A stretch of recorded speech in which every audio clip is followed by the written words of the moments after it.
5월 8일 주일 저녁예배 성도와 함께하는 요한계시록 함께 나누도록 하겠습니다.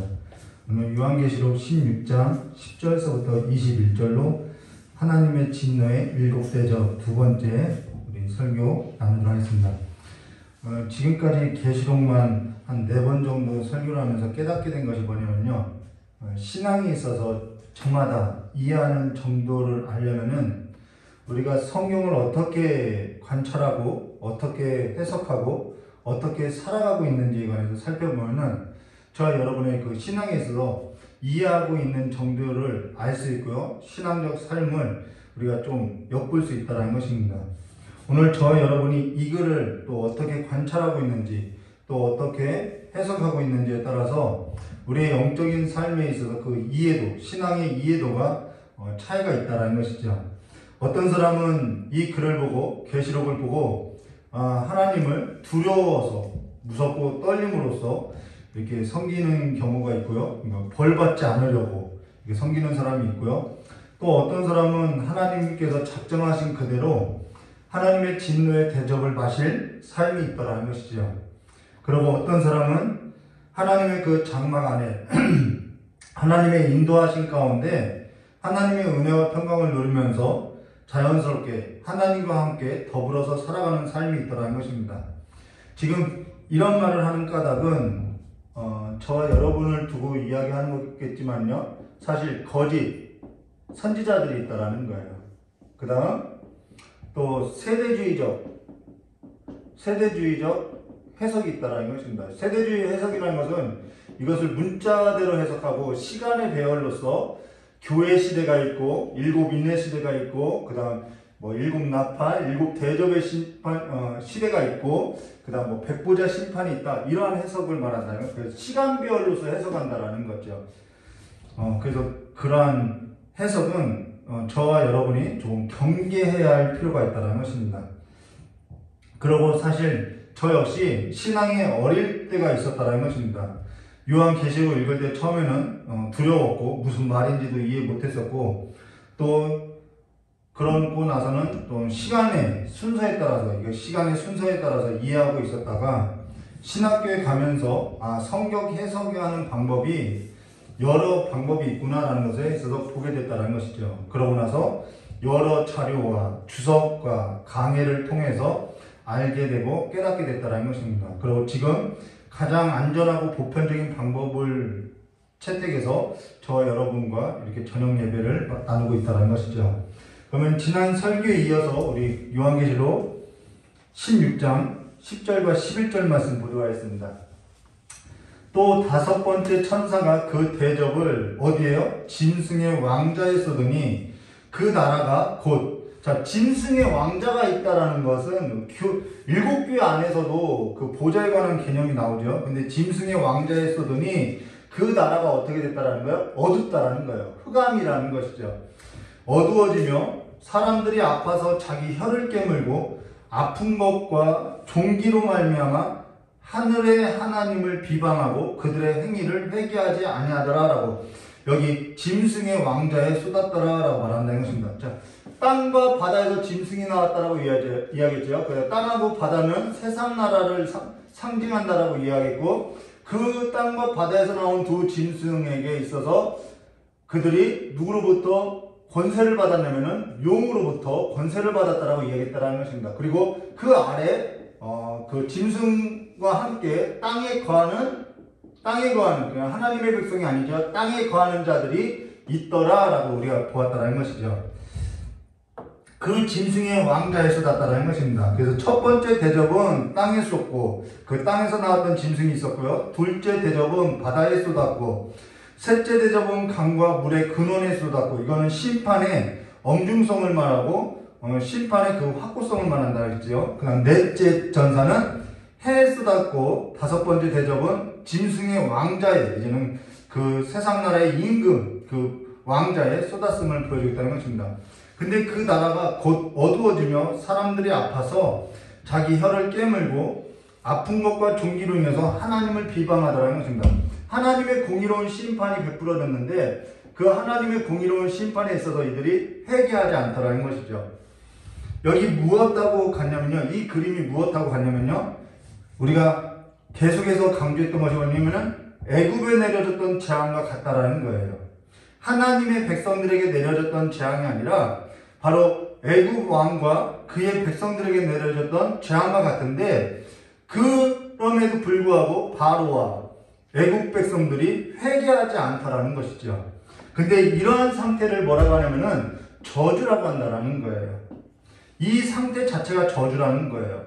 그 나라가 어둡게 되고 그로 인해서 사람들이 고통을 겪고 괴로워하는데 그들의 행위에 있어서는 회개하지 않더라는 것이죠. 우리가 복이라는 것, 성경에서 복이라는 개념은 무엇을 복이라고 하냐면요, 하나님과 가까이 하는 것이 복이라는 거예요. 하나님과 관계가 회복된 것이 복이라는 것이죠. 그래서 성경에 말하는 선이라는 것은 무엇이냐면은, 이 선이라는 것은 복을 추구하는 것이 선인데, 이 선이라는 것은 하나님과의 관계를 회복하는, 그러니까 선의 가치의 가장 중요한 가치는 하나님과의 관계 회복에 있다라는 것입니다. 근데 지금 이들은 하나님과의 관계 회복에 있어서 있지 않다라는 것을 보여주고 있다라는 것이죠. 그러고 나서 12절 말씀 보시면요, 또 여섯째 천사가 그 대접을 큰 강 유브라데에 쏟으니 강물이 말라서 동방에서 오는 왕들의 길을 예비하였더라 라고, 이번에는 큰 강 유브라데 강에다가 쏟았다라는 것입니다. 큰 강 유브라데 강이라는 것은 두 가지 의미가 있는데요. 하나는 이 팔레스타인, 이렇게 우리나라로 말하면 북한의 그 중국하고 경계에 있는 그 압록강이라고 할까요? 그기와 같은데요. 이 큰 강 유브라데는 두 가지 의미로, 하나는 하나님의 심판의 도구로서 이방 민족이 들어올 때의 경로가 바로 이 유브라데 강이고요. 또 하나는 북방의 그 이방 민족으로부터 포로로 끌려간 이스라엘 민족이 회복할 때, 연단을 받아서 정결하게 되고 회복되어서 돌아올 때, 본국으로 돌아올 때 바로 이 큰 강 유브라데 강을 건너게 된다는 것이죠. 근데 오늘 계시록 16장 12절에 나온 이 큰 강 유브라데는 하나님의 심판의 도구로서, 회복이 아니라 하나님의 심판의 도구로서 사용한다는 것입니다. 근데 그 하나님의 심판이 하나님의 백성이 아니라 바로 애굽에 내려졌던 것 같이 하나님 밖에 있는 자들을 향한 심판임을 보여주고 있다는 거예요. 그래야 해서 13절과 14절에 이렇게 말하고 있죠. 또 내가 보매 개구리 같은 새 더러운 영이, 여기 개구리 같은 영도 바로 애굽에 내려졌던 재앙, 애굽의 신들을 말하고 있다는 것이죠. 개구리 같은 새 더러운 영이 용의 입과 짐승의 입과 거짓 선지자의 입에서 나오니 그들은 귀신의 영이라. 이적을 행하여 온 천하 왕들에게 가서 하나님 곧 전능하신 이에 큰 날에 있을 전쟁을 위하여 그들을 모으더라라고 말하고 있다는 것입니다. 여기 개구리 같은 새 더러운 영, 용의 입, 짐승의 입, 거짓 선지자의 입에서 나오는 그들은 귀신의 영이라고 말하는데요. 여기 개구리가 아니라 개구리 같은 새 더러운 영이라고, 개구리 같은이라는 것은 상징이라는 것을 말하고 있다는 것이죠. 개구리가 상징하는 것이 뭐냐면은 풍요와 다산이라는 것입니다. 이 풍요와 다산신이라는 거예요. 바로 애굽의 다산을 상징했던 신이 개구리인데요. 그래서 애굽의 그 하나님께서는 그 신을 바로 개구리 재앙으로서 멸한 것을 보여주고 있다는 것이죠. 그리고 이들은 전능하신 이의 큰 날에 있을 전쟁을 위하여 그들을 모으더라라고 말하고 있다는 것입니다. 하나님하고 싸우려고 이들이 다 모였다라는 거예요. 하나님을 대적하고 하나님을 비방하고 하나님께 영광을 돌리지 않고 이들이 풍요와 다산을 꿈꾸면서 헛된 소망을 품으면서 하나님을 대적하다라는 것이죠. 그래야해서 15절 말씀 보시면은, 보라 내가 도둑같이 오리니 누구든지 깨어 자기 옷을 지켜 벌거벗고 다니지 아니하며 자기의 부끄러움을 보이지 아니하는 자는 복이 있도다라고 하는데요. 말세라는 것은 사람들이 그 말세에 미혹되어서 세상 나라와 그 세속적인 그 가치의 삶을 두고 하나님을 두려워하지 않고 오히려 하나님을 비방하고 오히려 하나님의 백성을 조롱하면서 하나님과 싸우려고 하더라는 것이죠. 근데 그들은 부유하다고 하고 우리가 가진 것이 많다고 하고 다산하다고 한다는 것입니다. 그들은 부유하다고 하고 자신들은 벌거벗지 아니하였다고 하나 사실 그들은 벌거벗었고 부유하지 못하다는 것이죠. 오늘 저와 여러분이 가져야 할 한 가지 믿음의 인식 중에 하나가 뭐냐면요, 저와 여러분은 하나님 나라의 하나님 나라의 백성이라는 거예요. 그리고 하나님 나라에 관한 인식이 필요하다는 것입니다. 실상 어떤 사람이 부유한 자고 어떤 사람이 벌거벗지 않은 것이냐? 우리 금요 예배 때 이경림 목사님이 설교했듯이 하나님께 부유하지 못한 것이 부끄러움과 수치라는 거라는 거예요. 그 에스라 선지자가 그렇게 기도했던 것을 우리가 볼 수 있죠. 그러고 나서 16절 이렇게 말하고 있죠. 새 영, 바로 용의 입, 귀신의 입, 짐승의 입, 거짓 선지자의 입을 말하죠. 새 영이 히브리어로 아마겟돈이라 하는 곳에서 왕들을 모으더라. 여기 아마겟돈이라고 하는 곳에 왕들이 모여더라 라고 이야기하는데요. 이 아마겟돈이라는 말은 오늘날 굉장히 논쟁이 많죠. 아마겟돈이라는 것은 두 글자의 합성인데요. 아라는 말은 사이라는 뜻이라는 거예요. 그 다음 마겟돈이라는 것은 무깃도라는 것입니다. 그래서 무깃도 사이, 바로 무깃도 골짜기가 아마겟돈이라는 것이죠. 무깃도 골짜기라는 것은 팔레스타인 지역의 전략적인 요충지로서 이곳을 차지하는 것이 바로 전쟁의 승패 여부가 결정난다라는 거예요. 근데 이들이 지금 여호와를 비방하고 싸우고자 하는 자들이 지금 이 무깃도에 골짜기에 모였는데, 이 말은 무슨 뜻이냐면 하나님을 비방하고 싸우고자 모였던 그들이 그곳이 바로 하나님의 심판의 자리로서 그들의 무덤이 될 것을 아마겟돈이라고 한다는 것입니다. 그래서요, 앞서서 이야기처럼 아마겟돈이라는 것은 어떤 의미를 갖고 있냐면은 하나님을 비방하고 하나님을 대적하며 하나님하고 싸우고자 모인 곳이 곧 그들의 무덤이 될 것이라는 것을 말해준다는 거예요. 그래서 아마겟돈이라는 것은 어떤 세대주의자 입장들이 이렇게 말하는 것이나 거짓 선지자들이 말하는 것처럼 제3차 대전이 일어날 것이다, 걸프전이 아마겟돈이다, 2차 세계대전이 아마겟돈이다, 어떤 사람 특정한 인물이 적그리스다, 이런 말이 아니라는 것입니다. 이 말은 지금도 하나님을 비방하고 하나님을 대항하여서 싸우고자 하는 무리들이 모인 그곳이 하나님의 심판의 자리가 될 것이라는 의미로서 이야기하고 있다는 것이죠. 그래서 오늘 저와 여러분이 한 가지 깨달아야 할 것은 무엇이냐면요, 로마서 12장 19절과 21절에 이런 말씀 있죠. 내 사랑하는 자들아, 너희가 친히 원수 갚지 말고 뭐하라고요? 하나님의 진노하심에 맡기라 라고 말한다는 것입니다. 기록되었을 때 원수 갚는 것이 내게 있으니 내가 갚으리라고 주께서 말씀하시니라. 내 원수가 줄이거든 먹이고 목마르거든 마시게 하라. 그리하여야 내가 숯불을 그 머리에 쌓아놓으리라. 악에게 지지 말고 선으로 악을 이기라라고. 선으로서 악을 이기라라는 거예요. 하나님을 가까이 하는 것으로서 악을 이기라는 거예요. 하나님을 가까이 하는 것으로서 복을 얻고 하나님을 가까이 하는 것으로서 마귀를 대적하라고 말하고 있다는 것이죠. 그래서 앞서서 언급했던 것처럼 선에게 있어서 선이라는 그 가장 중요한 가치가 뭐냐면 하나님과의 관계 회복이라는 것입니다. 그래서 우리는 어떠한 일에 있어서도 하나님의 진노에 맡기고 하나님을 가까이 하면서, 그래서 선을 행하는 가장 강력한 무기가 뭐냐면 하나님께 나와서 기도하는 삶의 태도라는 거예요. 자, 그러고 나서 17절과 18절, 일곱째 천사가 그 대접을 이번에는 어디에 쏟냐면 공중에 쏟는다라는 것입니다. 공중에 쏟음에 큰 음성이 성전에서 보좌로부터 나와서 이르되 되었다 하시니 번개와 음성들과 우레소리가 있고 또 큰 지진이 있어 얼마나 큰 사람이 땅에 있어 온 이래로 이 같은 큰 지진이 없었더라. 땅을 흔들었으면 말하죠. 근데 일곱 대접은 공중에 쏟고 있다는 것입니다. 자, 공중이라는 것은 저와 여러분에게 늘 강조했듯이 에베소서 2장 1절과 2절 말씀 보시면 이런 말씀 있죠. 그는 허물과 죄로 죽었던 너희를 살렸도다. 그때 너희는 그 가운데 행하여 이 세상 풍조를 따르고 공중 권세 잡은 자를 따랐으니 곧 지금 불순종의 아들들 가운데 역사하는 영이라. 공중이라는 것은 무엇을 말하면 공중 권세 잡은 자, 그 어둠의 권세 잡은 자들이 활동하는 영역을 가리켜서 공중이라고 한다는 것입니다. 바로 하나님의 진노의 심판이 베풀어질 곳임을 말해주겠다는 것이죠. 앞서 우리가 6번째 대접에 있어서 보았는데 큰 강 유브라데 강이라는 것은 하나님의 심판의 도구로 상징되었다는 것이죠. 그러고 하나님의 진노의 대접에 있어서 개구리 같은 새 더러운 영이 용의 입과 짐승의 입과 거짓 선지자의 입에서 나오나니 그들은 귀신들의 영이라라고 했던 그 공중 권세 잡은 자, 그 불순종의 아들들 가운데 역사하는 영, 그 공중에 하나님께서 심판을 베풀고 있음을 말해주고 있다는 것입니다. 일곱 대접이라는 것은요. 자, 그러면은 에베소서 2장 1절과 2절에 이어서 3절부터 우리 7절까지 잠깐 언급하면요.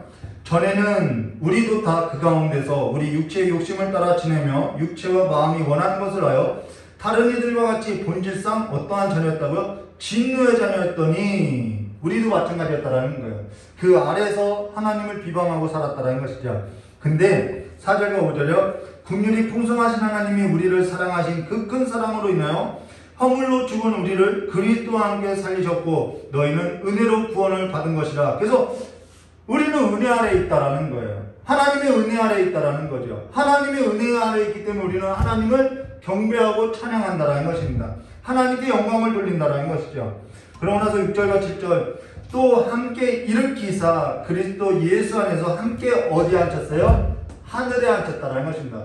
우리는 땅에 거하는 자들이 아니라 이미 하나님 나라에 하늘에 앉힌 자라는 것이죠. 이러한 믿음의 인식이 필요하다는 것입니다. 이는 그리스도 예수 안에서 우리에게 자비하심으로써 그 은혜의 지극히 풍성함을 오는 여러 세대에게 나타내려 하려 하심이라라고 하나님의 은혜에 있어서 나타내게 하기 위해서 그렇게 했다라는 것입니다. 근데 지금 저와 여러분이 하나님의 은혜를 얻고도 죄 가운데 다닌다라는 것은 악을 행하면서 본질상 진노의 자녀와 같이 우리가 건짐을 받았는데도 이 세상의 풍조를 따르면서 살면 되겠느냐?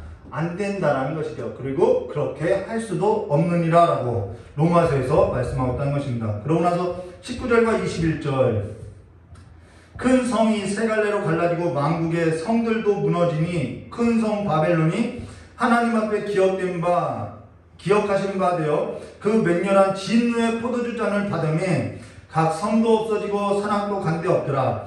또 무게가 한 달란트나 되는 큰 우박이 하늘로부터 사람들에게 내림에 사람들이 그 우박 재앙 때문에 하나님을 비방하니 그 재앙이 심히 크더라 라고. 여기서도 우박 재앙이 나오지요. 다 이 계시록에 나온 일곱 재앙, 일곱 대접을 쏟았던 그 일곱 재앙은 애국과 관련되어 있는 것을 말하고 있다는 것입니다. 그래서 하나님의 백성과는 전혀 상관없는 재앙이라는 것을 언급했다는 것이죠. 근데 여기 일곱 대접에서도 주목할 것이 뭐냐면요. 이들이 한 가지 공통점이 있죠. 그게 뭐냐면은 하나님을 비방하고 이러한 하나님의 진노의 그릇을, 하나님의 진노의 대접을 쏟아짐에도 불구하고 끝까지 회개하지 않고 하나님께서 행하신 일에 있어서 높이지도 않고 영광을 돌리지 않더라는 것입니다.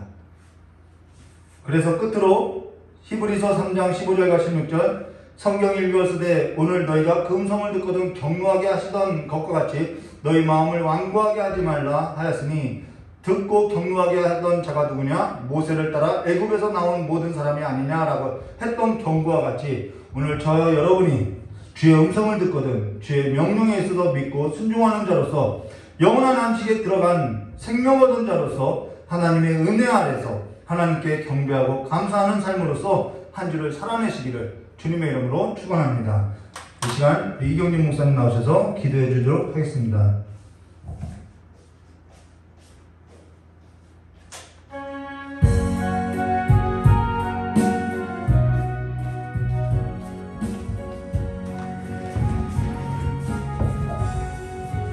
같이 기도하겠습니다. 거룩하고 존귀하신 아버지 하나님, 우리에게 새로운 또 한 주를 허락하여 주셔서 첫날을 아버지 앞에 드리게 하시니 감사합니다. 하나님 아버지, 우리가 주님께서 주어주신 또 새로운 한 주를 시작하고 또 한 주를 살아낼 때에 아버지께서 세우신 그 자리에서 아버지를 찬양하며 경배하며 하나님의 사람으로서 또한 주님의 성도로서의 삶을 살아내는 은혜가 있도록 주님 축복하여 주옵소서. 마음의 중심을 뺏기지 않게 하시고 우리의 시선을 땅에다 두지 아니하고 오직 주를 바라보며 이 땅에서의 삶을 살아내므로 하나님 앞에 사명을 다하는 삶을 살게 하시고 세상에 지는 삶이 아니라 세상을 이기되 아버지 이기는 것에서 그치는 것이 아니라 이기고 나아가 세상을 품는 자들이 될 수 있도록 우리 귀한 성도들을 축복하여 주시기를 간절히 원하옵나이다. 한 주간에 우리 귀한 성도들의 모든 형편을 헤아리시고 이미 알고 계시는 주님 아버지 앞에 우리의 모든 삶을 주께 맡겨드리오니 주님께서 함께하여 주시고 우리의 모든 출입을 지켜주시며 우리의 손으로 하는 일과 우리의 발걸음과 우리의 마음과 생각 모든 출입을 지켜주셔서 아버지와 함께 동행하는 한 주를 보내기에 부족함이 없도록 주님 축복하여 주시고 우리의 마음 가운데 날마다 은혜가 더하여져서 아버지 날마다 주님께서 주시는 그 은혜에 감사하며 아버지 감사함이 넘치는 한 주로 살아갈 수 있도록 주께서 축복하여 주시기를 간절히 원하오며 거룩하고 존귀하신 예수 그리스도의 이름으로 감사하며 축복하며 기도드리옵나이다. 아멘.